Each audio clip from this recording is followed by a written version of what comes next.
On a bright summer day, a father and son were preparing to leave their large estate for a journey to the countryside. The father was determined to show his son what life was like outside of the family's wealth. He wanted to give him a glimpse of what it was like to be poor. He packed some simple clothes and food, and with that, they set out. When they arrived at the small village, the father and son were met with curious stares from the locals. The father explained their presence to the village elder, and they were welcomed warmly. The father and son spent the day talking to villagers and learning about their lives. As evening approached, the father and son found themselves outside an old broken-down hut. The father asked the boy to knock on the door, and a frail woman answered.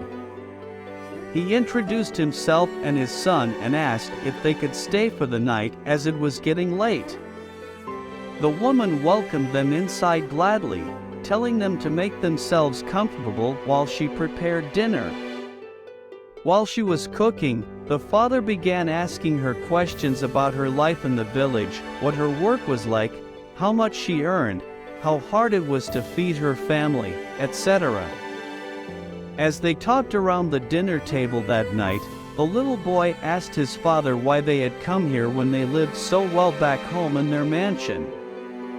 The father smiled sadly and replied, "My son, this is how many people are forced to live, because of their poverty."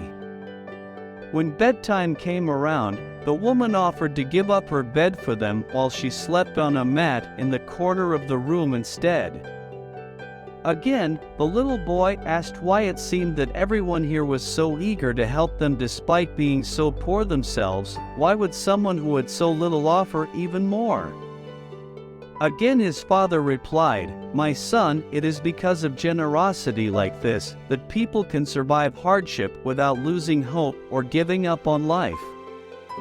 He went on to explain that in times of desperation or difficult times, even small gestures can make a huge difference in someone's life, whether it's just offering a kind word or providing shelter for those who need it most.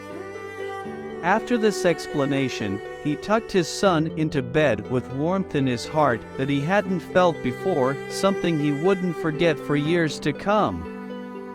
The little boy fell asleep soon after with dreams of being generous someday too when he grew up, like his wise father had taught him this night out in nature's beauty away from their mansion home.